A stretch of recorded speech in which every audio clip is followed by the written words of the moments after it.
محمد وآل محمد صلوات.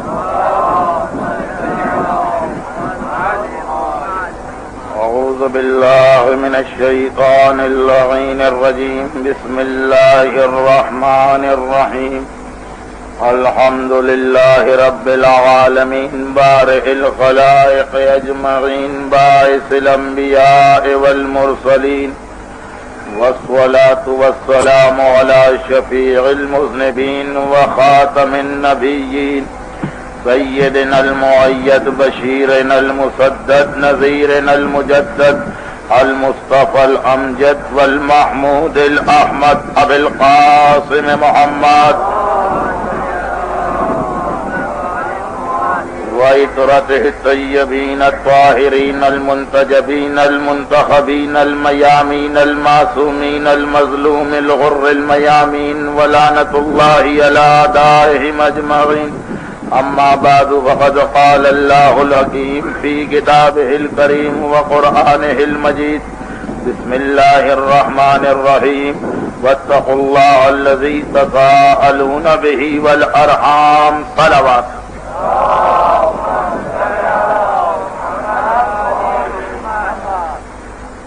باغ زہرا کی ان مجالس کا جو انداز اور طریقہ کار ہے،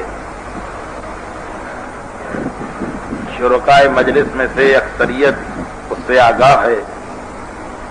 اس اعتبار سے عام مجالس کے مقابلے میں اس مجالس میں سوال و جواب بھی زیادہ ہوتے ہیں اور اکثر صاحبان ایمان کے سوالات کیونکہ مجلس کے موضوع سے متعلق ہوتے ہیں، اس لیے اس کا جواب مجلس ہی میں دے دینا زیادہ بہتر ہے.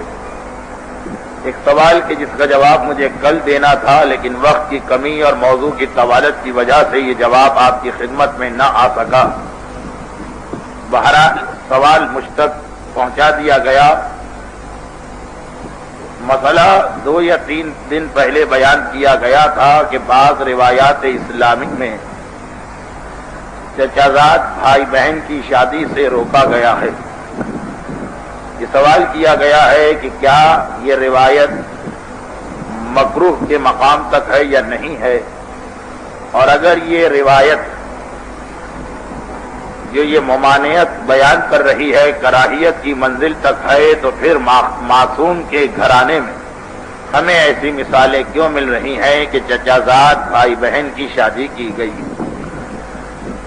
جب روایت بیان کی گئی تھی اسی وقت اشارتاً تذکرہ ہو گیا تھا، لیکن بہرحال تفصیل بیان کرنے کا اس وقت موقع نہ تھا. تفصیل آج سن لیجئے، اور اس تفصیل کو اگر میں اصول فقہ کی مدد سے بیان کروں تو بات بہت لمبی ہوتی جائے گی، لیکن پھر بھی اشارہ کر دیا جائے کہ وہ عمل کہ جس کی وجہ اور علت روایت میں ساتھ ساتھ موجود ہو، تو جہاں پہ وہ علت نہ پائی جائے وہ عمل خود بخود جائز ہو جاتا ہے. بطور مثال یہ چچا کی بیٹی سے یا چچا کے بیٹے سے شادی کرنے کی ممانعت بنیادی طور پر اس لیے نہیں ہے کہ اس میں اللہ کی کوئی ناراضگی ہے یا شریعت کی کوئی خلاف ورزی ہے یا اسلام کے کسی اصول کو توڑنا ہے، بلکہ یہ ممانعت اس لیے ہے کہ عام طور پر بزرگوں میں اگر کوئی جسمانی خرابی ہوتی ہے تو وہ ایک پشت کے بعد دوبارہ ابھر کے سامنے آ جاتی ہے. اور اسی لیے اگر کسی گھرانے یا خاندان کو یہ اطمینان ہو کہ وہاں ایسا کوئی مسئلہ نہیں تو یہ روایت جو بہرحال مکروہ کے معیار تک بھی نہیں، پھر بھی اس روایت کی خلاف ورزی معذاللہ اس لیے ہو سکتی ہے کہ پھر روایت روک ہی نہیں رہی ہے، منع ہی نہیں کر رہی ہے اس عمل سے. اگر آج بھی ہمارے گھرانوں میں یہاں چچازاد بھائی بہن کی شادی ہو رہی ہے، ہمیں معلوم ہے کہ دادا اور پردادا ہر اعتبار سے جسمانی طور پہ بیماریوں سے محفوظ تھے، تو اب یہ روایت رکاوٹ نہیں بن رہی ہے، معصوم منع نہیں کر رہے. باقی گھرانوں کے بارے میں یہ کہنا مشکل ہے، لیکن بہرحال اگر کسی کے پاس ڈاکٹر کا سرٹیفکیٹ ہے یا کسی اور وجہ سے معلومات ہیں تو جائز ہو جائے گا. یہ عمل جائز پہلے بھی ہے لیکن بالکل ہی جائز ہوگا. خاندان اہل بیت کا مسئلہ ہی بالکل علیحدہ، وہاں چونکہ پوری نسل ہی چلی ہے اور علی اور فاطمہ سے، اور اس کائنات میں علی اور فاطمہ سے زیادہ افضلیت کے علاوہ روحانی اور جسمانی اعتبار سے بھی کامل ترین کوئی شخصیت ہے ہی نہیں۔ وہ جو ممانعت آ رہی ہے جسمانی خرابی اولاد میں منتقل نہ ہو، لیکن جہاں پہ کوئی جسمانی عیب اور خرابی ہے ہی نہیں، جہاں پہ بزرگ کامل ترین نمونہ ہے انسانیت کا، وہاں چونکہ وہ مسئلہ ہی ختم ہو گیا۔ اس لیے خاندان اہل بیت میں اس کے برعکس سنت چلی کہ معصوم نے کہا کہ ہمارے بیٹے ہماری بیٹیوں کے لیے ہیں اور ہماری بیٹیاں ہمارے بیٹوں کے لیے ہیں، اور زیادہ شادی خاندان ہی میں کی گئی۔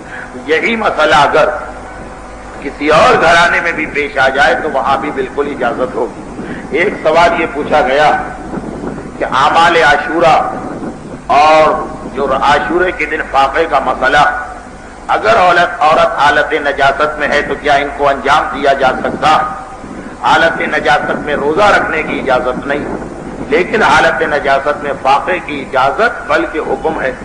جو ایک پاک آدمی کے لیے حکم ہے وہی اس عورت کے لیے بھی ہے۔ اور اعمال عاشورہ نماز کے علاوہ باقی تمام اعمال بھی اس حالت میں انجام دیے جا سکتے ہیں۔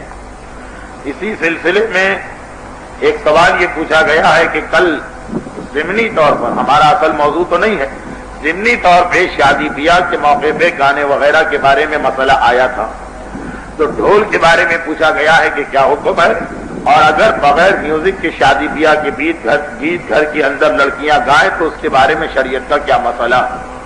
اگر میوزک کے بغیر یہ گیت گائے جا رہے ہیں اور کسی نامحرم کے کان تک آواز نہیں جا رہی، اور یہ بڑی مشکل شرط ہوتی اس اعتبار سے کہ ہمارے یہاں محرم و نامحرم کو وہ اسلامی تصور ہی نہیں ہے کہ جس میں دیور اور بھاوج میں بھی پردہ ہو، بہنوئی اور سالی میں بھی پردہ ہو، چچا زاد بہن بھائی میں بھی پردہ ہو۔ لیکن بہرحال اگر لڑکیاں اس بات کا خیال کرتے ہوئے یہ گا رہی ہیں کہ یہ آواز نامحرم کے کان تک نہیں جا رہی تو یقیناً شادی بیاہ کے گیت گانے کی اجازت ہے۔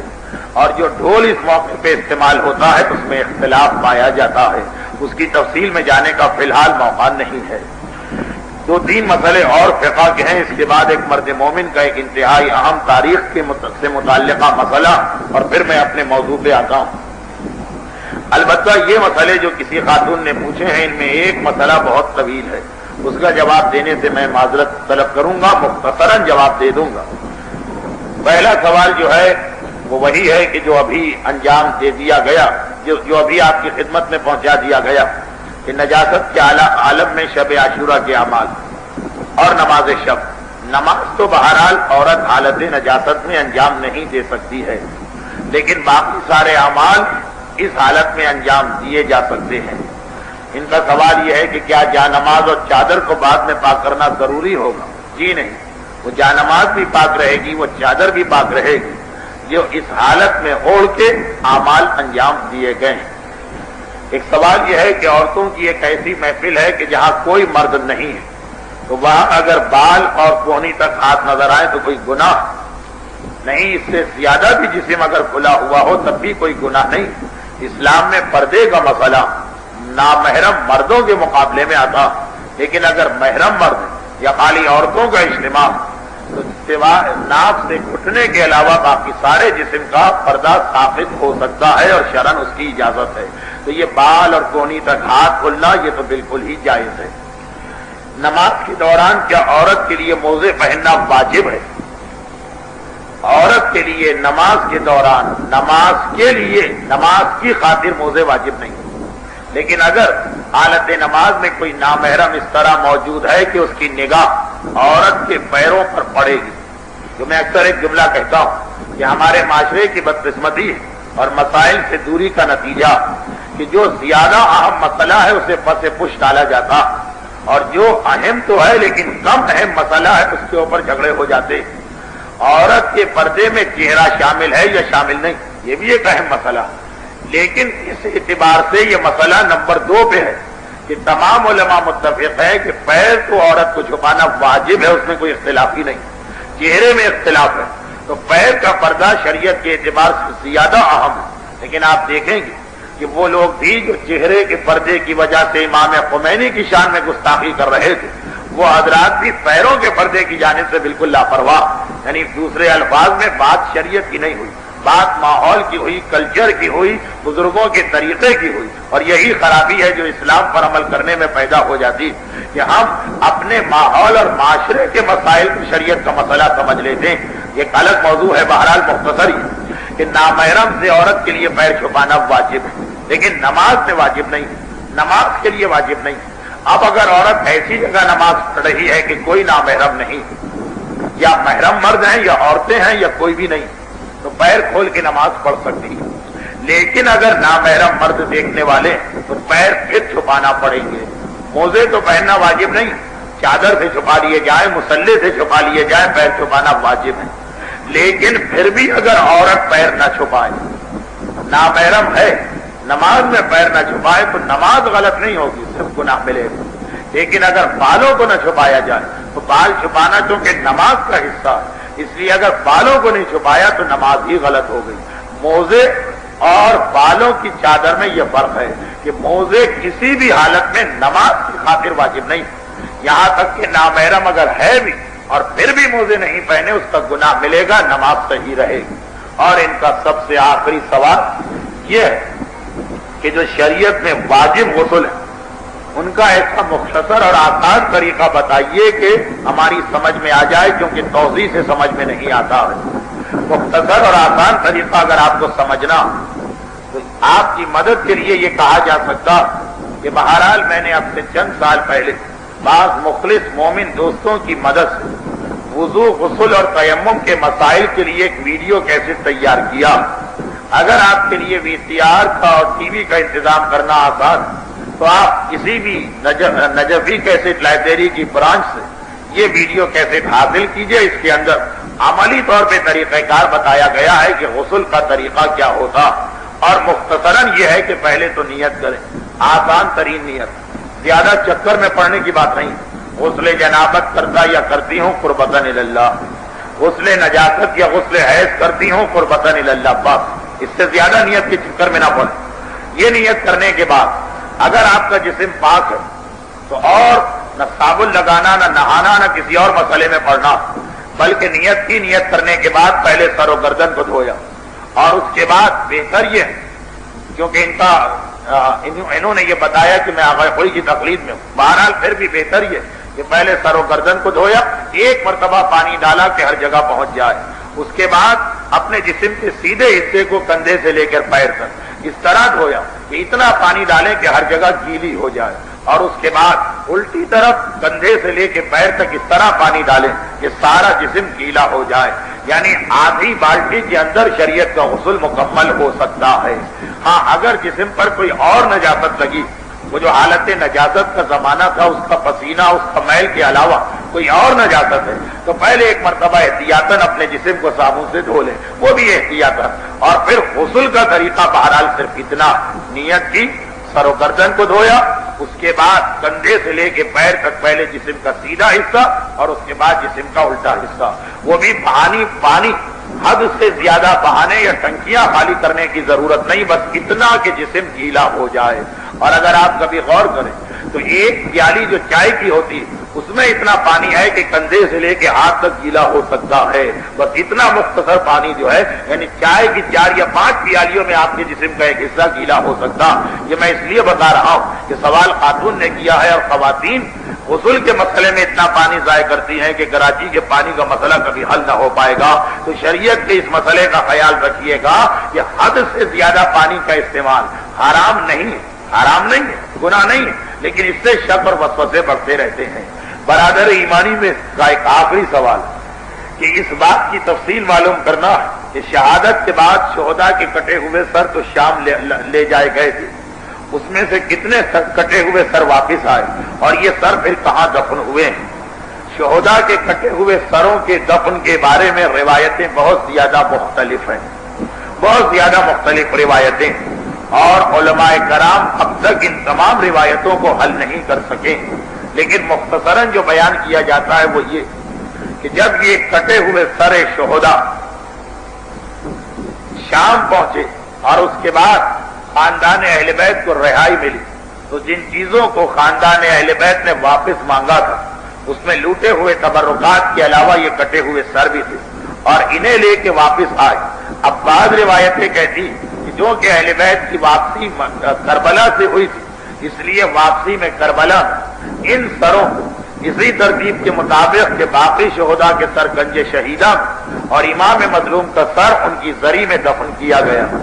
بعض علماء کہتے ہیں کہ نہیں، واپسی کربلا سے نہیں ہوئی بلکہ براہ راست یہ لوگ مدینہ گئے تھے، تو یہ کٹے ہوئے سر مدینے لائے گئے اور جنت البقیع میں دفن ہوئے۔ اور ایک تیسرا نظریہ یہ کہ امام حسین کا سر، باقی سر تو یا کربلا گئے یا مدینے گئے، لیکن امام حسین کا سر اسی دوران جب اہل بیت دمشق میں قید تھے، یزید کے محل میں کسی خدمت پہ معمور کسی غلام نے جان کے کھیل کے حاصل کیا اور وہ کربلا تو نہ آ سکا، نجف تک پہنچ گیا اور مولا کائنات کی زری کے قریب اس کٹے ہوئے سر کو دفن کر دیا۔ چنانچہ جب آپ نجف کی زیارت کو جاتے ہیں تو مستحبات میں یہ ہے کہ وہاں امام حسین کی زیارت بھی پڑھنا، کیونکہ ایک روایت کے مطابق وہاں پہ یہ کٹا ہوا سر۔ لیکن یہ 3-4 اقوال زیادہ بہتر علماء نے اس کو کہا کہ یہ تمام کٹے ہوئے سر رہائی کے موقع پہ کربلا لائے گئے اور وہاں پہ دفن کیے گئے۔ بہرحال یہ تاریخی مسئلہ، اور ہماری قوم میں اب اتنا شوق پیدا ہو رہا کہ دینی، دنیاوی، شریعت کے، تاریخ کے، حدیث کے سارے مسئلے دریافت کیے جا رہے۔ لیکن بس اس بات کا آپ کو خیال کرنا کہ جس وقت آپ اپنی اس تمام معلومات کو بڑھائیں اور اس معلومات میں اضافہ کریں تو ہر وقت ذہن میں اس بات کو رکھنا کہ شیطان انتہائی مضطرب، بے چین اور پریشان ہو جاتا جب وہ کسی مومن کو اس انداز سے راہ حق پہ آتے دیکھتا۔ شیطان کے لیے بڑا مسئلہ یہ نہیں ہے کہ مومن نماز پڑھ رہا، یہ بھی ایک مسئلہ، لیکن بہت بڑا مسئلہ نہیں، زیادہ بڑا مسئلہ ہے کہ مومن صحیح نماز نہ پڑھنے پائے۔ شیطان کے لیے مومن کا روزہ ایک مسئلہ، اور شیطان کا انٹرویو نامی کیسٹ میں یہ ساری تفصیل ہے کہ مومن نماز پڑھتا ہے تو شیطان کو کیا نقصان پہنچتا، مومن کا روزہ شیطان کو کیا تکلیف دیتا، مومن کی تلاوت قرآن شیطان کو کیا نقصان پہنچاتی۔ لیکن نماز، روزہ، تلاوت قرآن، حج اور دیگر واجبات زیادہ بڑا مسئلہ شیطان کے لیے اس وقت بنتا کہ جب مومن صحیح طریقے سے ان کو انجام دینے لگتا۔ چنانچہ شیطان کی ہر ممکن کوشش یہ ہوتی کہ کسی طرح بھی صاحب ایمان کو اگر عبادتوں سے نہیں روک پایا، پہلا مرحلہ تو یہ ہے کہ اس کو عبادت ہی سے غافل کر دو، ذہن میں تصور ہی نہ رہے کہ حلال و حرام بھی کوئی چیز، ذہن میں خیال ہی نہ رہے کہ اطاعت خدا بھی کوئی چیز۔ اور اس کے لیے بہترین علاج یہ کہ جب تم کسی کو یہ اطمینان دلا دو کہ فلاں نعمت تو تمہیں مل کے رہے گی، وہ تو ہے ہی تمہارے ہاتھ میں، تو اس کے بعد وہ کبھی بھی کوئی کام کرنے کو تیار نہیں ہوگا۔ تو بس ایک مرتبہ مومن کو یہ اطمینان دلا دو کہ جنت کیونکہ تمہارے لیے پکی ہو گئی ہے، اس لیے کیا ضرورت ہے تمہیں نماز کی زحمت اٹھانے کی، کیا ضرورت ہے تمہیں روزے کی زحمت اٹھانے کی، کیا ضرورت ہے تمہیں حلال و حرام کے مسئلے کا سامنا کرنے کی۔ اچھا، شیطان کی یہ بات صحیح بھی ہے، یعنی مومن کی جنت بالکل پکی ہے۔ معصوم کا جملہ کہ جو کے دانے کے برابر بھی اگر ایمان اور محبت اہل بیت تمہارے دل میں ہے تو جنت تو تمہیں مل کے رہے گی۔ لیکن بڑا مسئلہ یہ کہ شیطان اس طرف آپ کو توجہ نہیں ہونے دیتا کہ جنت سے پہلے بھی تو کچھ مرحلے ہیں کہ جس سے ہم کو گزر کے جانا ہے۔ بہرحال اعمال سے غافل کرتا ہے، اور اگر کوئی مومن ان شیطانی ہتھ کنڈوں کا اور شیطانی جال کا مقابلہ کرتے ہوئے راہ حق پہ آ جاتا ہے کہ نہیں، جب میں آل محمد کا ماننے والا ہوں تو یقیناً یہ اعمال میرے لیے لازم ہے، وہاں پہ شیطان اس سے بہکانے کی کوشش کرتا ہے کہ یہ عبادت کرے لیکن غلط طریقے سے کرے، عبادت کرے لیکن مسئلہ جانے بغیر کرے، جس کا نتیجہ کیا نکلتا ہے کہ مومن بیچارہ نیکی کرنے جاتا ہے گناہ بن جاتا ہے، مومن بیچارہ اچھائی کرنے جاتا ہے خرابی بن جاتی ہے۔ جیسے میں کل مثال دے رہا تھا کہ بے شمار گناہوں سے اپنے آپ کو بچانے کے لیے مومن نے مسجد کا رخ کر لیا، لیکن ایک مسئلہ اسے نہیں معلوم، تو اب مسجد میں جانا اس کے لیے ایک اور بڑا گناہ بن گیا، بلکہ اہم ترین گناہوں میں تبدیل ہو گیا۔ تو شیطان کی یہ ایک انتہائی کامیاب سازش ہے، اور اس کے لیے شیطان جو بہترین طریقہ اختیار کرتا ہے وہ یہ کہ یہ لوگ مسائل کے اگر قریب جائیں گے، دین کی معلومات حاصل کریں گے، آگاہ ہو جائیں گے کہ شیطان مجھ پہ کہاں سے حملہ کرے گا، روک لیں گے۔ جیسے اگر آپ کو پتا چل جائے کہ ایک چور اور ڈاکو کہاں سے آپ کے گھر میں داخل داخل ہو سکتا ہے تو آپ ان مقامات پہ زیادہ توجہ دیں گے. انسان کھڑکیاں مضبوط کیوں بناتا ہے, انسان دروازے مضبوط کیوں بناتا ہے, فرش پر اتنی توجہ نہیں دیتا اور چھت پر اتنی توجہ نہیں دیتا, لیکن کھڑکیوں اور دروازوں میں تالے بھی لگے ہیں, لوہے کی گرل بھی لگی ہے, حفاظت کے سارے انتظامات ہیں, کیونکہ پتا ہے کہ آنے والا چور اور ڈاکو یہاں سے آنے کے امکانات زیادہ ہیں. بس اگر معلومات ہو گئی مومن کو اور اسے پتا چل گیا کہ شیطان کے حملہ کرنے کے امکانات کہاں سے زیادہ ہیں, تو وہ اپنے ان نازک مقامات کو محفوظ بنا لے گا. بس شیطان اس لیے غافل کرنا چاہتا ہے, اور جب دیکھتا ہے کہ نہیں یہ مومن تو میرے ہاتھ سے نکلا جا رہا ہے, پھسلا جا رہا ہے, تو اب بہترین طریقہ وہ اختیار کرتا ہے کہ ان علماء ہی کے بارے میں بدگمان کر دیا جائے جو مسئلہ تم تک پہنچا رہے ہیں, ان مراجع ہی کے بارے میں تمہارے ذہن میں غلط فہمیاں پیدا کر دی جائیں جو مسئلہ تم تک پہنچا رہے ہیں. اس لیے کہ جس کی بات پہ عمل کرنا ہے, اگر ہمیں اسی انسان پہ بھروسہ نہ رہے تو اس کی بات کی کوئی اہمیت نہیں رہے گی. اب امام معصوم کی عصمت کی دلیل ہم یہ دیتے ہیں کہ جو خود گناہ گار ہے وہ دوسرے کو کس طرح سے نیکی کا پیغام پہنچا سکے گا. غیبت امام میں ان کے نائبین ہمارے سامنے آئے. یہ نائب امام معصوم نہیں ہے, معصوم تو فقط اس دنیا میں ہمارے اعتبار سے یہ انبیاء گزرے ہیں یا یہ 14 معصوم ہیں, نائبین امام معصوم نہیں ہے. تو اسلام نے کہا کہ کم سے کم ان کو عادل ہونا چاہیے, یعنی جو ایک عام انسان کے لیے سب سے آخری مرحلہ ہے کردار کے اعتبار کا. چنانچہ اگر کوئی عالم بہت بڑا عالم ہے, مجتہد ہے, مرج وقت ہے, علم کے اعتبار سے کوئی اس کے مقابل نہیں, لیکن اس کے پاس عدالت نہیں ہے تو اس کی تقلید جائز نہیں, اس کے پیچھے نماز پڑھنا جائز نہیں, اس کے بتائے ہوئے فتوے پہ عمل کرنا جائز نہیں.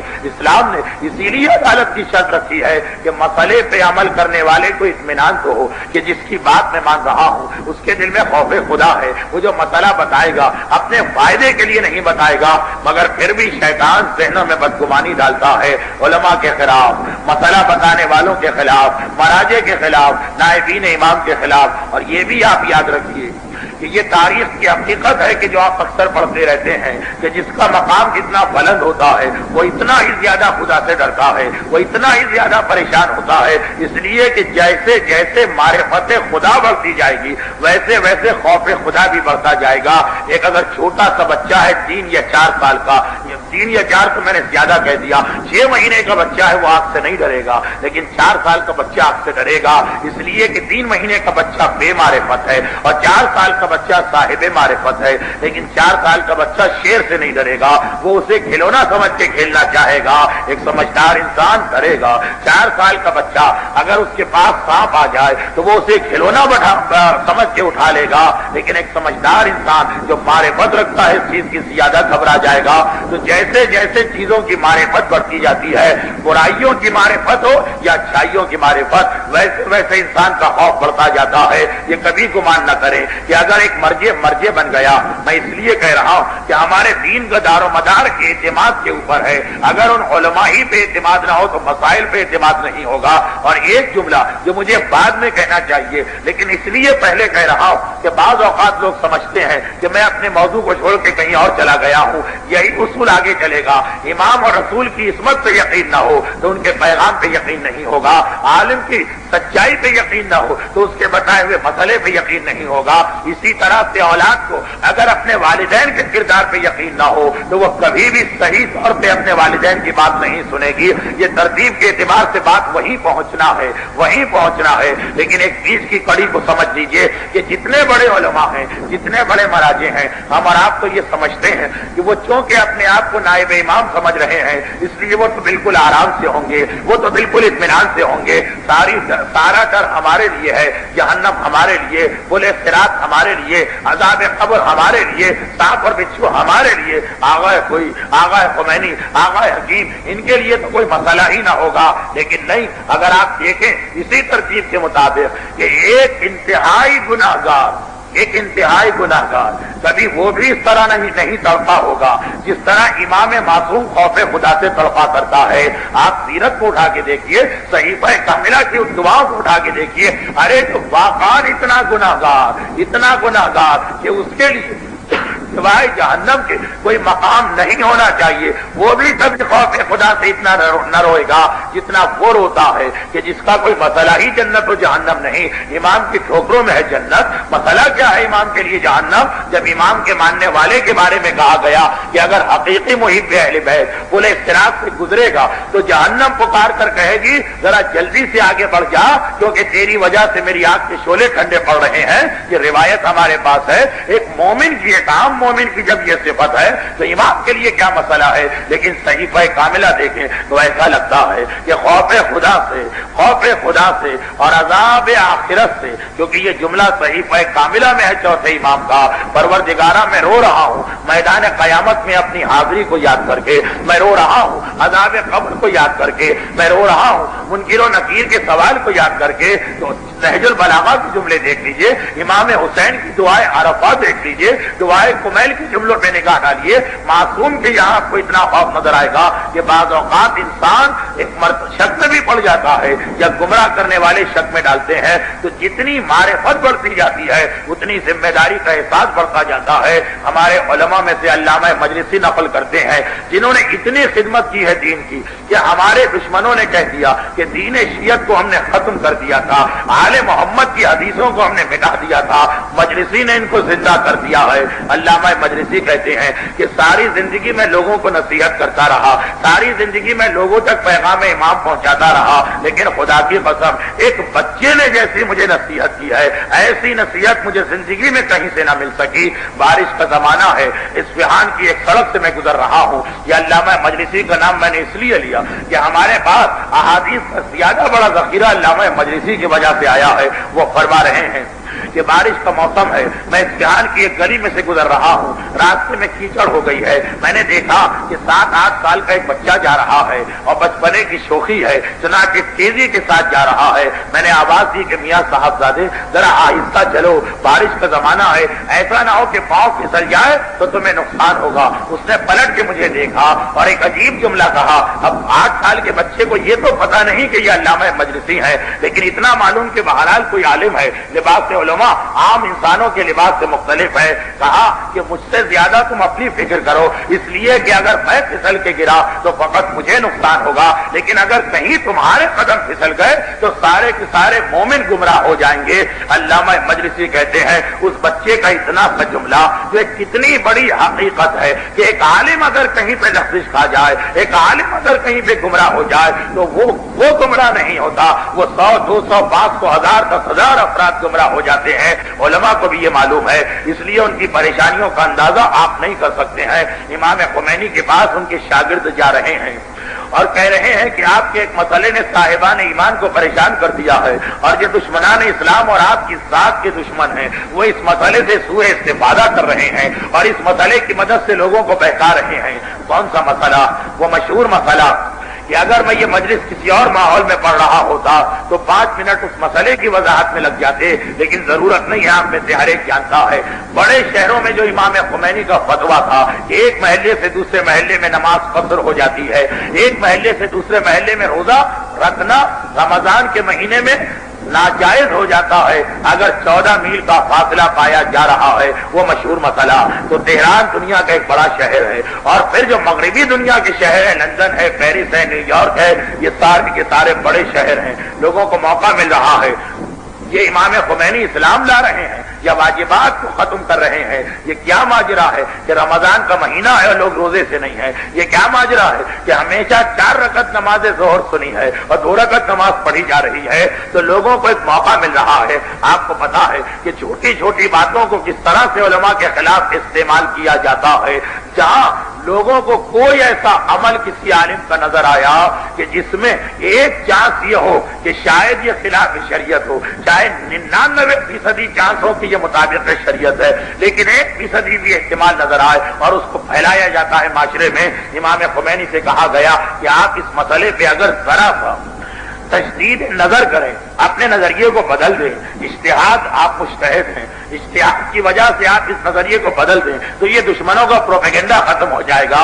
امام خمینی کا جسم کانپ اٹھا، آنکھوں میں آنسو آ گئے. یہ تم نے کیا کہہ دیا؟ بس چند انسانوں کی خوشی کی خاطر کیا خمینی اپنے آپ کو جہنم کی آگ میں جلنے کے لیے تیار کر لے؟ یہ میری مرضی تو نہیں ہے، یہ میرا اختیار تو نہیں ہے. اجتہاد کا مطلب یہ تو نہیں ہے کہ جیسا موڈ ہوا ویسا فتوا دے دیا. یہ کوئی سیاسی پارٹی کا لیڈر نہیں ہے کہ جیسا ماحول ہے ویسا اخباری بیان داغ دیا. اجتہاد کا مطلب ہی ہے کہ قرآن اور حدیث سے تمہاری سمجھ میں کیا آیا ہے. اگر قرآن اور حدیث سے ہماری سمجھ میں یہ آیا کہ ایک محلے سے دوسرے محلے میں بھی بڑے شہروں میں نماز فجر ہو سکتی ہے تو خمینی کو حق اور اختیار نہیں کہ اس مسئلے کو بدلے. اور اگر اس میں تبدیلی کی تو گویا اپنے آپ کو آتش جہنم کے سپرد کیا جا رہا ہے. آیت اللہ خوئی، آیت اللہ خوئی کے کسی نمائندے کی طرف سے کوئی شخص ایک مسجد کو خریدتا ہے اور پھر اس مسجد کے اندر شریعت کے مسائل سے تجاوز کیا جاتا ہے. اور کوئی خط پہ خط لکھ رہے ہیں، ارے روزانہ ایک خط پہنچ رہا ہے ایک مرجع وقت کہ جس کے پاس اپنے بیوی بچوں سے ملاقات کا وقت نہیں ہوتا ہے، 16 گھنٹے مصروف رہتا ہے، لیکن مسلسل خط جا رہا ہے کہ اس مسئلے کو ٹھیک کرو، اس مسجد کے نظام کو درست کرو. کسی نے کہہ دیا پلٹ کے کہ آپ نے ایک بار بات کہہ دی، آپ نے 2 بار بات کہہ دی، اتنے اہم ترین مسئلے آپ کے سامنے ہیں، دنیا کے امور کی آپ کو دیکھ بھال کرنا پڑ رہی ہے، مسئلہ پوچھنے والوں کے استفسار کا جواب دینا پڑ رہا ہے اور آپ اس مسئلے کے پیچھے پڑ گئے. کہا کہ تمہیں پتہ نہیں کہ قبر میرے کتنے نزدیک آ چکی ہے، اگر کسی حالت میں اس دنیا سے میں چلا گیا تو ساری زندگی کی زحمتیں ضائع ہو جائیں گی. اور یہ ایک بے احتیاطی جو میں نے نہیں کی، میرے نمائندے نے بھی نہیں کی، اس نمائندے کے نام پہ کسی اور نے کر لی، یہ قبر کے اندر میرے لیے کتنا بڑا عذاب اور مسئلہ بن کے رہ جائے گی. اس لیے کہ حقوق الناس کی کوتاہی، فتوے کی کوتاہی، غلط مسئلے کی کوتاہی جرم عظیم بن جاتی ہے مجتہد کے لیے. اور خصوصاً وہ مسئلہ جس کی جانب آغائے کوئی نے توجہ دلائی ہے. ہماری کتابوں میں سید مرتضیٰ کا یہ واقعہ بھی موجود ہے. یہ وہ سید مرتضیٰ نہیں ہے جو سید رضی کے بڑے بھائی ہیں، بلکہ یہ سید مرتضیٰ ایک ابتدائی درجے کے مجتہد ہیں، شہید ثانی کے شاگرد ہیں اور نیلا ایک علاقہ ہے ہلے کے قریب، وہاں کے رہنے والے ہیں.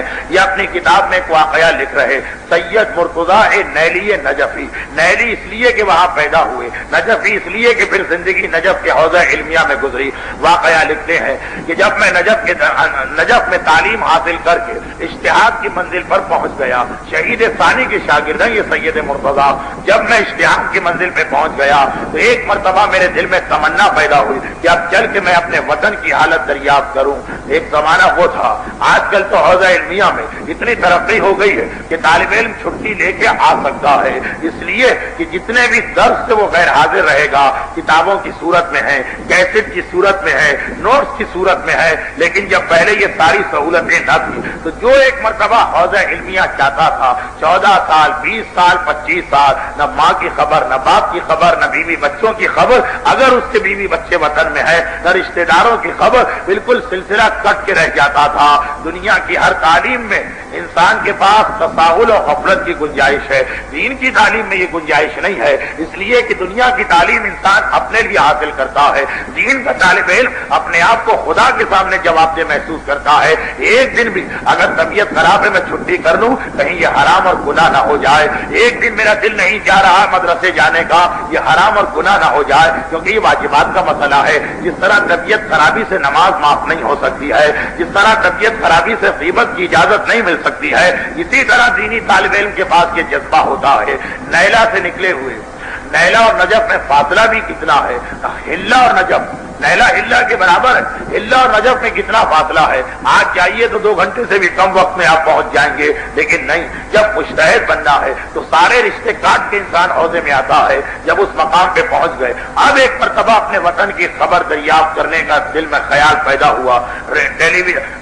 ٹیلی فون، ٹیلی گرام یا خط کا نظام عراق میں اس زمانے میں کوئی مناسب انتظام نہ تھا. خود چلے اپنے شہر میں داخل ہوئے. شہر والوں کے لیے ایک باعث فخر ہے کہ ہمارا ایک رہنے والا، ہمارا ایک بچہ آج نائب امام بن کے آیا ہے. یہ عراق اور ایران میں جو اتنے مجتہدین ہیں، یہ عراق اور ایران میں جو اتنے نائبین امام ہیں، یہ عراق اور ایران میں جو نائبین امام کی ایک بہار آئی ہوئی ہے کہ جہاں نکل جائیے ایک سے ایک مقدس شخصیت، ایک سے ایک مقدس ہستی، اور ایسے کہ آج میں بہت پہلے کی بات نہیں کر رہا، آج بھی عراق اور ایران میں ایسے علماء ہیں کہ کربلا جا کے جب زیارت پڑھتے ہیں تو زری میں سے ان کو جواب ملا کرتا ہے۔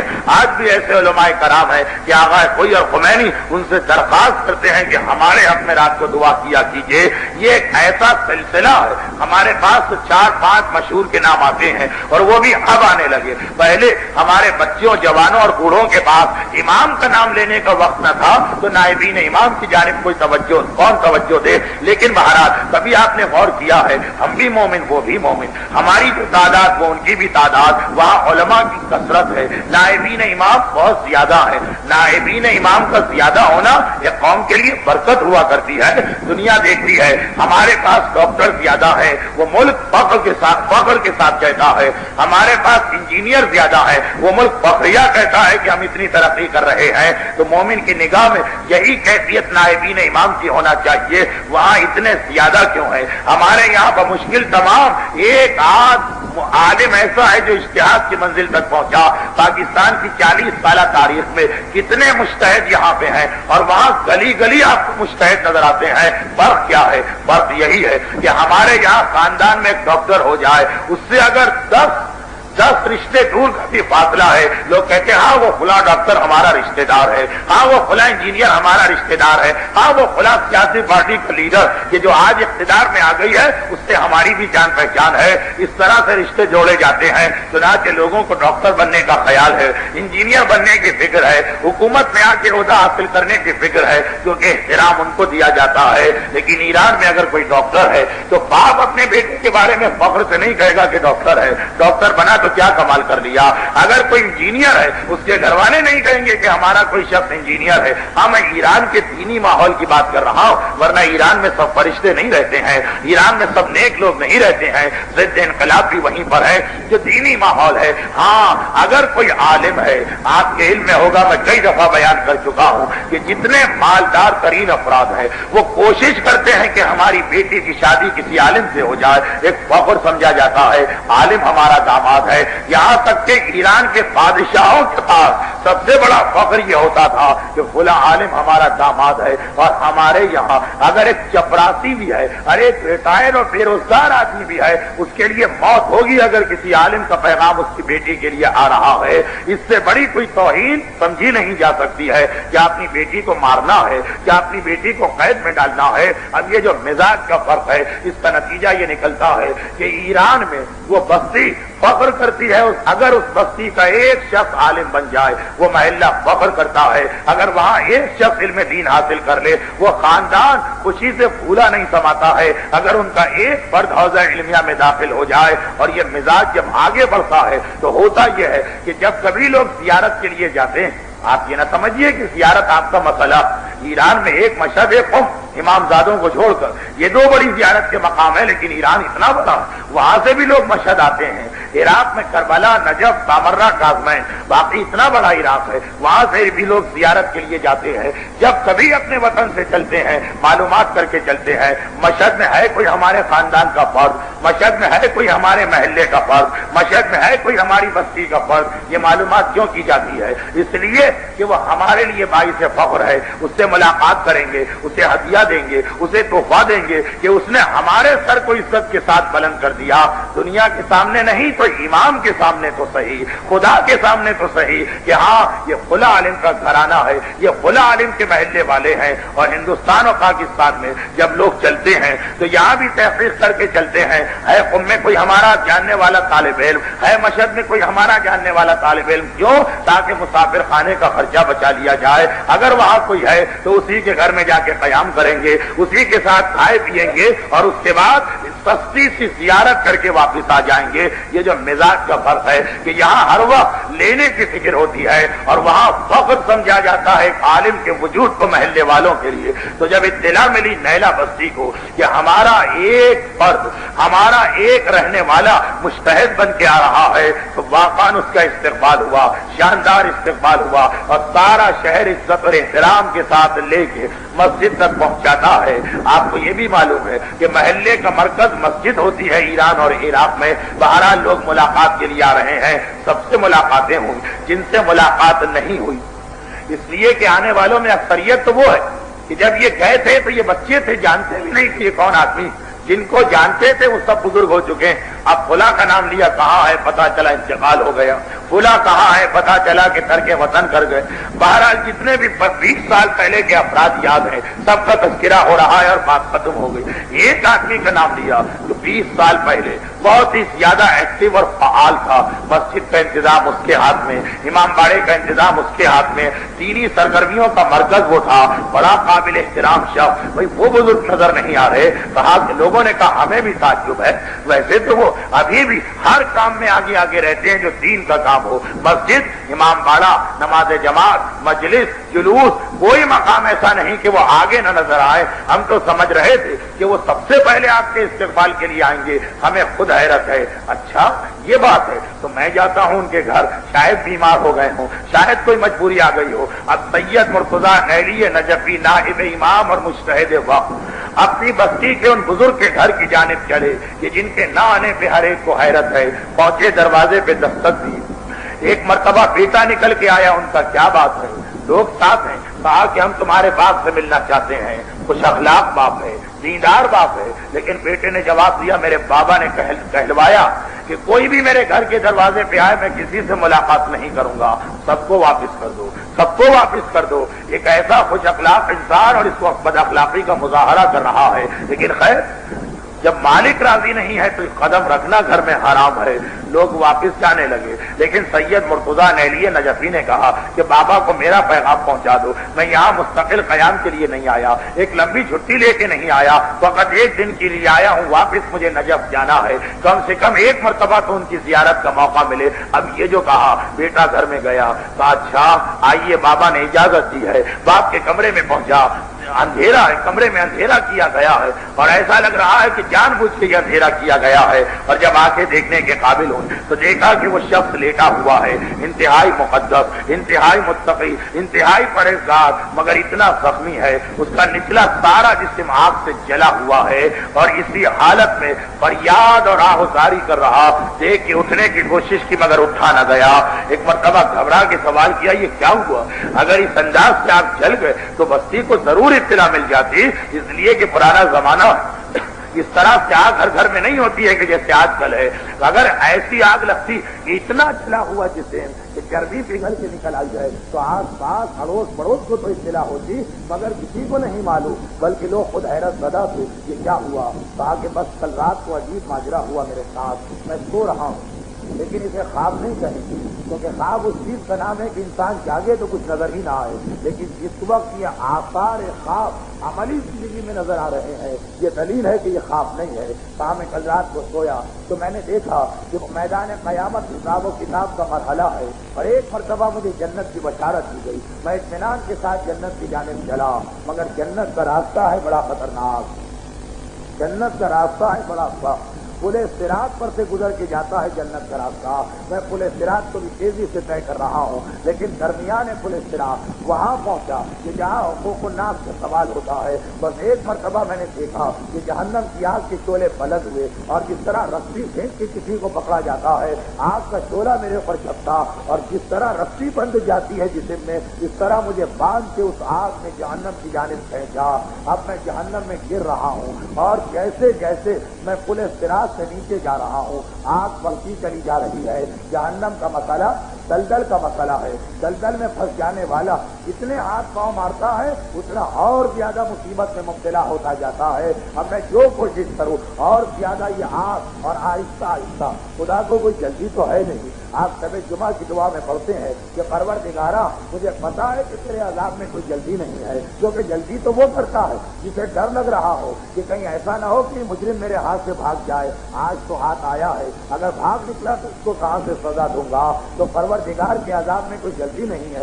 سنستدرجہم من حیث لا یعلمون، ہم آہستہ آہستہ اس طرح سے ان پہ عذاب نازل کریں گے کہ انہیں پتہ بھی نہ چل سکے گا کہ عذاب ان کے قریب آ رہا ہے. تو عذاب جہنم بھی آہستہ آہستہ پیروں کو، پیروں سے ٹخنوں کو، ٹخنوں سے پنڈلیوں کو، پنڈلیوں سے گھٹنوں کو، گھٹنوں سے رانوں کو، رانوں سے ناک کو جلا رہا ہے. اور اتنا میں فریاد کروں، جتنا میں چیخوں اتنا زیادہ اس آگ کی شدت میں اضافہ ہو جائے۔ بس ایک مرتبہ میں نے آواز دی یا علی مدد، اور میں نے دیکھا کہ ایک ہاتھ آگے بڑھتا ہے، کسی کا ہاتھ کے جو جنت کے دروازے پہ کھڑا ہے، اور مجھے ایک مرتبہ تانے سے پکڑ کے اپنی جانب کھینچا گیا۔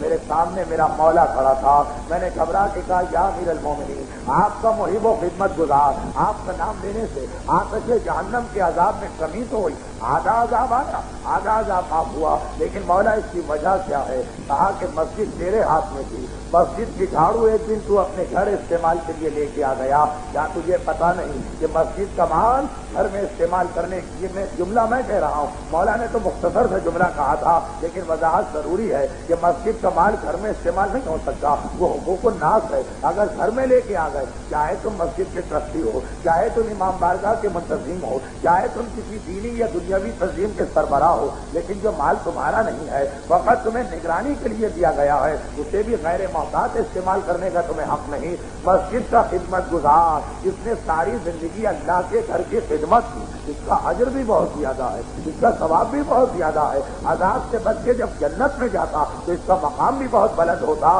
لیکن ایک جو غلطی ہوئی ہے، بہرحال اس کی سزا تمہیں ملتے رہے گی، ایک جھاڑو کا غیر محتاط استعمال اور عذاب خدا میں وہ آدمی مبتلا ہو گیا جو ساری زندگی دین کا خدمت گزار رہا، اور یہاں جھاڑو چھوڑے پوری مسجد لوگ ہضم کر جاتے ہیں، پوری امام بارگاہیں غائب ہو جاتی ہیں، نام سے چندے جمع ہوتے ہیں، زمینیں خریدی جاتی ہیں، اور پھر پتہ نہیں چلتا کہ کہاں گیا، اور ہاضمہ بھی اتنا طاقتور کہ ٹکار تک نہیں لی جاتی ہے۔ لیکن خیر جو اتنے زیادہ بہادر اور جری ہیں، جو اتنے زیادہ طاقتور ہیں کہ اللہ کا اور امام کا مقابلہ کرنے کو بھی تیار ہیں، دیکھیے اصول تو یہی ہے نا کہ میرے گھر پہ وہی قبضہ کرے گا جو مجھ سے مقابلہ کر سکتا ہے، تو اللہ کے گھر پہ وہی قبضہ کرتا ہے جو اللہ سے مقابلہ کرنے کی طاقت رکھتا ہے، امام کے گھر پہ وہی قبضہ کرے گا جو امام سے مقابلے کی طاقت رکھتا ہے۔ مسجد میرا گھر تو ہے نہیں کہ میرا اور ساتھی کا مسئلہ ہو، امام بارگاہ میرا مکان تو ہے نہیں کہ میرا اور اس کا مسئلہ ہو، اب مسجد کا ایک مالک، امام بارگاہ کا ایک مالک، تو کتنا بہادر ہے یہ انسان، کتنا طاقتور ہے یہ انسان، لیکن اس کو تو چھوڑیں۔ اب آئیے ہم دیکھ لیں کہ کہیں ایسا تو نہیں کہ ہمارے پاس بھی یہی گناہ ہو رہا ہو، ہمارے پاس بھی یہی غلطی ہو رہی ہو۔ آغا کوئی کے جملے سے بات چلی تھی کہ قبر میرے قریب آ چکی ہے، عذاب قبر میرے قریب ہے، اگر میری زندگی میں یہ مسئلہ حل نہ ہوا تو ساری زندگی کی آغا کوئی کی محنت ایک جگہ وہ فرما رہے ہیں، میں جسارت نہیں کر سکتا یہ جملہ کہنے کی، ساری زندگی کی محنت ایک جگہ، لیکن ایک ایسے عمل کی خرابی، مرجع بھی کانپ رہا ہے، مرجع بھی اپنی قبر کو دیکھ کے فریاد کر رہا ہے۔ ہمارا آپ کا یہ تصور ہے کہ یہ سب دوسروں کے لیے ہے، علماء اور نائبین امام پہ کوئی چیز کا اطلاق نہیں ہوتا، یہ ہماری اور آپ کی بدگمانی ہے۔ اب دیکھیے کہیں ایسی کوئی مثال ہمارے پاس تو نہیں ہے، کیونکہ کل رات کی آخری مجلس ہے، موضوع بڑا طویل ہے، کم سے کم آج کے مسئلے کو تو آج مکمل کر جاؤں۔ اور میں نے دیکھا کہ مسجد کی جھاڑو چرانے کا عمل تو نہیں ہوتا، لیکن حقوق الناس میں ایک ایسی کوتاہی ہمارے یہاں ہو رہی ہے کہ جس میں افسوس اس بات پر ہے، تعجب اس بات پر ہے۔ میں نے کہا کہ اس آدمی کی میں بات نہیں کرتا جو اللہ سے مقابلہ کرنے کی ہمت اپنے میں رکھتا ہے، جو اللہ سے لڑنے کو تیار ہو جائے اس کے لیے میری بات سب کیا اثر، لیکن میں بات کر رہا ہوں دیندار لوگوں کی جو بیچارے دیندار ہیں، پرہیزگار ہیں، مقدس اور متقی ہیں، گھروں میں حرام کس طرح داخل ہوتا ہے، ایسے لوگ جو پابند شریعت ہیں اور واجبات کی اہمیت کو جانتے ہیں۔ ایک گناہ اتنا بڑا ہمارے معاشرے میں ہو رہا کہ جب میں نے فقط اس لیے کہ ذرا دیکھا تو جائے کہ لا علمی کیا کل کھلاتی، چند لوگوں سے سوال کیا، غیبت کے لیے نہیں، ان کے عیب کو معلوم کرنے کے لیے نہیں، وقت یہ اپنی معلومات کے لیے تاکہ مجلس میں یہ مسئلہ بیان کرتے وقت آسانی رہے، تو پتہ چلا کہ اگر 100 سے میں نے سوال کیا تو 99 اس غلطی کو انجام دے رہے ہیں، بے دین نہیں دیندار۔ کیا مسئلہ ہے؟ تبلیغات کے نتیجے میں خمس کی اہمیت کے تو لوگ قائل ہو گئے، الحمدللہ خمس نکالنے والے بھی بہت زیادہ، لیکن خمس کے بارے میں ایک مسئلہ اور، اگر اس کی پابندی نہیں کی تو خمس نکالنے کے باوجود آپ گناہ گار، اور خمس نکالنے کے باوجود آپ کا مال حرام۔ وہ آدمی کہ جس کو پتا ہے کہ میں اپنے مال کو حرام کر رہا ہوں، اس کا کوئی مسئلہ نہیں کہ بھائی وہ تو کر ہی رہا ہے حرام، افسوس اس پر ہے کہ جس بیچارے نے اتنی محنت کی کہ بھائی آج میری خمس کی تاریخ ہے، رات کو جاگ کے حساب کتاب کر کے خمس نکالوں گا کہیں گناہ نہ ہو جائے، اور پتہ چلا کہ پھر بھی گناہ ہو رہا۔ وہ کیا کامن اور عام غلطی خمس نکالنے کے بعد، خمس نکالنا کس چیز کا نام ہے؟ خمس کس چیز کا نام ہے؟ خمس نکالنا کوئی چیز نہیں. خمس کا اصل مسئلہ ہے کہ امام کا حق ہے امام تک پہنچاؤ. اگر آپ نے نکال کے کونے میں رکھ دیا تو یہ خمس نہیں ہوا، اس کا نام نہیں ہے خمس. خمس نام ہے پہنچانے کا، اس کے ہاتھ میں جانا چاہیے جس کا حق ہے. اکثر لوگ 100 میں 99 تاریخ آئی حساب کر دیا، خمس نکال کے بھی ایک کونے میں رکھ دیا. کیوں رکھا ہے؟ کہ اگلے مہینے جائیں گے خمس دے دیں. 2 ہفتے کے بعد ایک سیدانی آتی ہے ہمارے یہاں، ہفتے وہ آئے گی تو اس کو دے دیں گے. یا 1 مہینے کے بعد نائب امام سے ملاقات ہونا ہے پہنچا دیں گے. 1 مہینہ 1 ہفتہ چھوڑیں، 1 دن آپ کو تاخیر کرنے کی اجازت نہیں. مسئلہ کیا ہے؟ خمس نکالنے کا مطلب یہ ہے کہ آپ نے خمس نہیں نکالا. عجیب بات ہے لیکن ہے حقیقت. خمس نکالنے کا مقصد ہے کہ آپ نے خمس نہیں نکالا. جب خمس پہنچائیں گے تو یہ کہا جائے گا کہ آپ نے خمس دیا ہے. نکال کے رکھ لینا کسی چیز کا نام نہیں ہے. ہاں اتنی اجازت اسلام نے دی کہ عرفاً و عقلاً جتنا وقت آپ کو ملنا چاہیے پیسہ صحیح جگہ پہنچانے کے لیے. کارادر میں آپ رہتے ہیں اور 15 منٹ میں نائب امام کے پاس پہنچ سکتے ہیں تو آپ کو 15 منٹ ملیں گے. اور ایک آدمی سندھ اور پنجاب کے دور و دراز کے ہاتھ میں رہتا، نائب امام سے رابطہ کرنے میں اسے 1 ہفتہ لگے گا، اسے 1 ہفتے کی مہلت. اور ایک آدمی روس کے ایک ایسے علاقے میں رہتا کہ سال میں ایک موقع اسے مل سکتا ہے جب حکومت ملک سے جانے کی اجازت دیتی، اس کے لیے 1 سال کی مہلت. ایک کوئی ہے منٹ کا حساب ہر ایک کے لیے نہیں، ہر ایک کو خود فیصلہ کرنا کہ جو خمس کا صحیح مصرف اور مقام ہے، کتنا وقت مجھے چاہیے وہاں یہ چیز پہنچانے میں، بس اتنے وقت کی آپ کو سہولت اور مدت دی جائے گی. یعنی آقا کوئی اپنی کتاب میں بھی لکھتے ہیں اور بعض صاحبان ایمان نے میرے اس مسئلے پہ یقین نہیں کیا تو ڈائریکٹ آقا کوئی سے پوچھا، وہاں سے بھی جواب آیا. اور بند یہ کہا جائے کہ اس آدمی نے سستی سے کام نہیں دیا ہے، حق کو فوراً ادا کر دیا. لیکن کتنے لوگ اس مسئلے کی پابندی کر رہے ہیں؟ کتنے لوگ ایسے ہیں کہ خمس نکال کے فوراً اسے پہنچاتے ہیں؟ جہاں تک میرے علم میں ہے کہ ایسے لوگ ہیں کہ 50 لاکھ روپے ان کے پاس خمس جمع ہے ان کے اکاؤنٹ میں. سید ملے گا تو خرچ کریں گے، کوئی مستحق نظر آئے گا تو اسے دیں. اس بڑی دنیا میں انہیں کوئی مستحق ہی نظر نہیں آ رہا اور چلے بات میں نے ان کی مان لی. اگر کوئی مستحق نہیں مل رہا تو یہ نہ سمجھے جو غلط فہمی ہو گئی کہ یہ آقا کوئی کہتے ہیں کہ سہم سادات آپ اپنی مرضی سے خرچ کر سکتے ہیں. آقا کوئی کیا کہتے ہیں سنیں، سہم سادات میں بھی انتہائی بہتر اور احتیاط کے قریب ہے کہ نائب امام کو دیا جائے. لیکن خیر اگر آپ خود دینا چاہیں تو دے سکتے ہیں. لیکن اگر آپ کے سامنے کوئی سید ہو، یہ اجازت تو نہیں کہ آپ کہہ رہے ہیں کہ 2 مہینے کے بعد ایک سید آتا ہے اس کے لیے میں خمس اٹھا کے رکھ رہا ہوں. نہیں، پھر تو دینا ہی آپ کو نائب امام کو ہے. اگر جس وقت خمس کی تاریخ آئی اس وقت آپ کے پاس کوئی مستحق نہیں ہے تو پھر آپ کو حق نہیں ہے خمس رکھنے کا جب تک کہ آپ آگئے کوئی سے خاص اس کی اجازت نہ لے لیں. تو سہم سادات کے مسئلے کو بھی غلط سمجھا گیا اور اس غلط مسئلے کی اصلاح میں 2 باتیں بتا دوں. ایک یہ کہ فوراً دینا. ٹھیک ہے آپ کے پاس سید ہے، آپ کے کانٹیکٹ میں ہے، آپ کھاردر میں رہتے ہیں، مثلاً ایک سید ملیر میں ہے، آپ کو جانے میں 1 دن لگے گا کہ آج کو نہیں کل شام کو جاؤں گا، اتنی اجازت اسلام دے دے گا. لیکن انتظار کی خاطر آپ پیسہ رکھ کے بیٹھیں گے، اجازت نہیں. اور دوسرا مسئلہ سہم سادات، امام خمینی کو منع کر چکے ہیں اور آغا کراچی بھی فرماتے ہیں کہ یہی مسئلہ میرا بھی ہے کہ سہم سادات بھی امام خمینی یا ان کے نمائندے کو دینا. لیکن آغا کوئی جو آپ کو اجازت دیتے ہیں کہ اپنے ہاتھ سے سہم سادات دے سکتے، شرط لگا کہ اگر نائب امام کو سہم سادات دیا تمہاری ذمہ داری ختم، اور اگر اپنے ہاتھ سے دیا اور اس میں بعد میں کوئی غلطی نکل آئی تو سارے ذمہ دار تم، پھر نائب امام کی کوئی ذمہ داری نہیں. یہ سہم سادات دینا بھی ایسا نہیں کہ آدمی اس کو اتنا آسان مسئلہ سمجھ لے. اس سے زیادہ فی الحال وقت میں گنجائش نہیں. بہت ساری دیگر مجالس کو وقت میں دے لیتا ہوں جس کے لیے میں معذرت خواہ بھی آپ سے ہوں. انشاءاللہ کل آخری مجلس میں پورے موضوع کو سمیٹا جائے گا. تو جو خمس نہ نکال کے اپنی اولاد کو حرام کھلا رہا اس کے لیے تو ہم کہیں گے کہ ٹھیک ہے، باقی ہے سرکش ہے، نافرمان ہے، جان بوجھ کے غلطی کر رہا، لیکن خمس نکال کے کونے میں رکھ رہا اور اپنی اولاد کو حرام کھلا رہا. اس مومن پہ افسوس ہوتا ہے کہ بیچارہ محنت بھی کی، کوشش بھی کی، پابندی بھی کی شریعت کی، لیکن کیسا دھوکہ کھا گیا، کیسی ٹھوکر کھا گیا.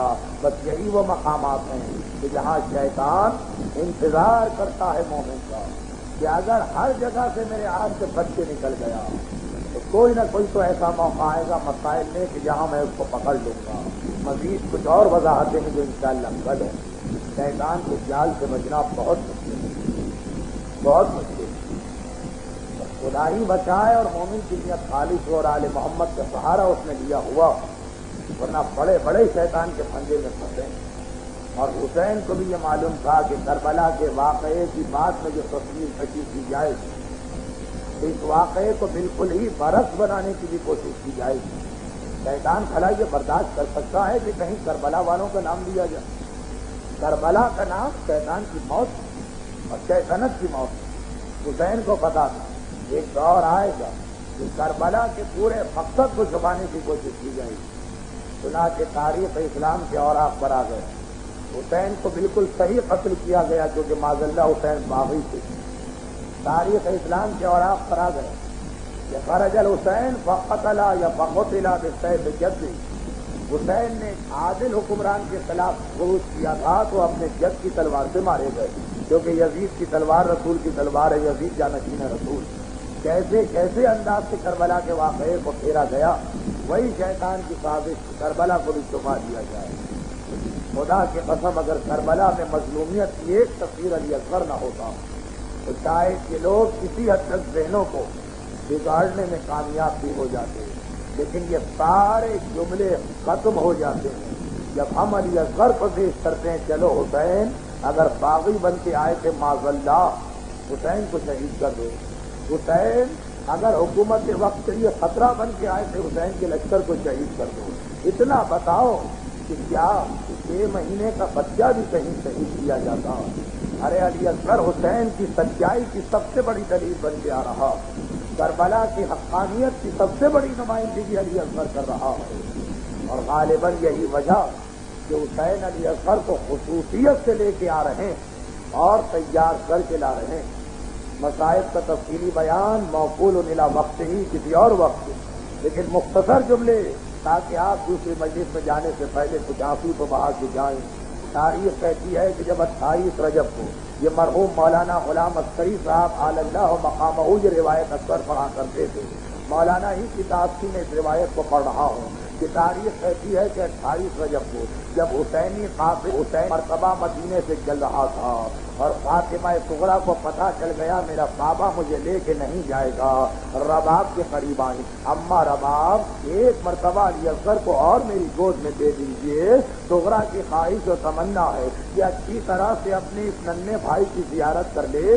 1 ہفتے یا 10 دن کی عمر ہے علی اصغر کی، ابھی تو صغریٰ نے صحیح طریقے سے اپنے چھوٹے بھائی کو گود میں بھی نہیں لیا، کیونکہ کئی دنوں سے تو صغریٰ خود بھی بیمار ہے۔ بس ایک مرتبہ صغریٰ نے رباب سے کہا ماں ذرا اصغر کو میری گود میں دیجیے، اور رباب نے اصغر کو صغریٰ کی گود میں لیا، اور بھائی اور بہن میں خدا معلوم کیا بات ہوئی کہ مرحوم مولانا غلام عسکری صاحب کی بیان کردہ روایت کے مطابق کافی دیر ہو گئی۔ ایک مرتبہ رباب کہتی ہے اصغر بیٹا واپس میری گود میں آ جا، تیری ماں کو چلنے میں تاخیر ہو رہی ہے۔ اصغر نے منہ پھیر کے صغریٰ کے سینے سے اپنا چہرہ لگا لیا۔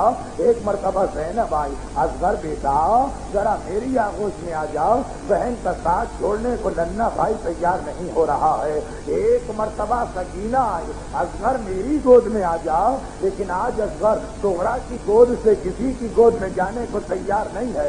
حسین کا پیغام آیا بیویوں سواری آ چکی ہے، چلنے کی تیاری کرو۔ پیغام بھجوایا گیا آقا اصغر ضد کر رہا ہے صغریٰ کے ساتھ رہنے کے لیے۔ ہر بیوی نے کوشش کی، رباب آئی، لیلا آئی، ام فروہ آئی، ام کلثوم آئی، زینب آئی، کبریٰ آئی، سکینہ آئی، لیکن معصوم علی اصغر کسی کی گود میں نہیں آ رہا۔ میں اپنی بہن صغریٰ کو نہیں چھوڑوں گا۔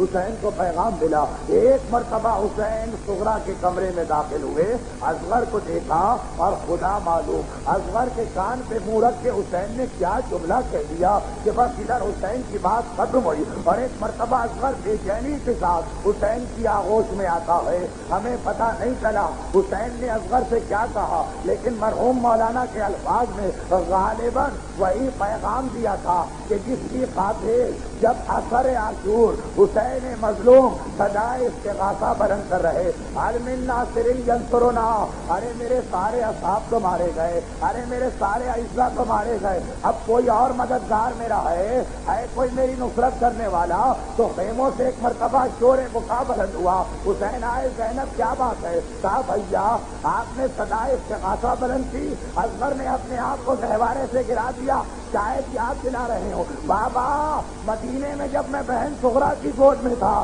تو آپ یہی وعدہ کر کے لائے تھے اصغر کربلا میں تجھے بھی جہاد کرنا ہے. آج سب کو پکار رہے, اپنے ننھے مجاہد کو بھولے جا رہے, اپنے ننھے سپاہی کو بھولے جا رہے, اور حسین اصغر کو لے کے چلے. بس بہت ہی مختصر جملے. ادھر کلام حسین شروع ہوا, ادھر گریے کی آواز بلند ہوئی. عمر ساتھ گھبرا گیا اور مولا کے قریب آیا. اقتا کلام الحسین, ارے غلط ہو جائے گا, بغاوت ہو جائے گی. حسین کے کلام کو منقطع کر. بس ایک مرتبہ تیر و کمان کو سنبھالا. عرب میں ایک بھال تک بھی انسان کی گردن توڑنے کے لیے استعمال ہوتا ہے. 2 بھال کا تیر گھوڑے کی گردن توڑنے کے لیے استعمال ہوتا ہے. 3 بھال کا تیر درخت کو توڑنے کے لیے استعمال ہوتا ہے. آئے کہاں گھوڑے کی گردن, کہاں درخت, اور کہاں علی اصغر کا ننھا سا گلا. بس ایک مرتبہ کمان میں تیر پیوست ہوا اور مولا کمان پھینکنا چاہتا ہے. ہاتھ کانپے, تیروں کمان زمین پہ گر پڑے. دوبارہ کوشش کی, دوبارہ ہمت نہ پڑی. تیسری مرتبہ بھی جب ناکام ہوا تو ایک مرتبہ ہمارے ساتھ قریب آیا اور مولا عرب کا مانا ہوا تیر انداز ایک ننھے سے بچے سے ڈر گیا. کہا نہیں, بچے کی بات نہیں ہے. جب تیر چلانا چاہتا ہوں تو خیمے کا پردہ اس طرح ہلتا ہے جیسے بچے کی ماں در خیمہ پر کھڑی یہ منظر دیکھ رہی ہے. ہائے ربا, یہ منظر دیکھ رہی تھی. اسی لیے بعض علماء کہتے ہیں تیر چلا اور مولا کی آنکھوں پہ ہاتھ رکھا گیا. تیر چلا, اصغر کی ماں نے آواز دی, اصغر بیٹا خبردار, کہیں ایسا نہ ہو نشانہ قطع ہو جائے, تیرا آقا زخمی ہو جائے. اصغر نے تیر کو گلے میں لیا, لیکن آئے ایسا تیر کہ اصغر کا سارا گلا چھد گیا. حسین تیر نکالنا چاہتے ہیں, ادھر تیر کو حرکت دی, ننھا بچہ تڑپ گیا. دوبارہ حرکت دی, ننھا بچہ تڑپ گیا. آواز دی, اصغر بیٹا بس ذرا اور صبر کر لو. حیدر کرار کے پوتے ہو, عباس کے بھتیجے ہو, اکبر کے چھوٹے بھائی ہو, ذرا اتنا صبر کر لو کہ بات یہ تیر نکال لے. بس ادھر تیر نکالا اور ادھر اصغر کا دم نکل گیا. ننھا لاشا بوڑھے باپ کے ہاتھوں میں ہے. ایک مرتبہ خیمے کے قریب آئے, سکینہ دوڑ کے آئی, بابا میرے بھائی کو پانی پلانا ہے, ذرا اصغر کو میری گود میں دیجیے. لیکن آئے اصغر تو نظر نہ آیا. اصغر کا لاشا ننھی بہن دیکھ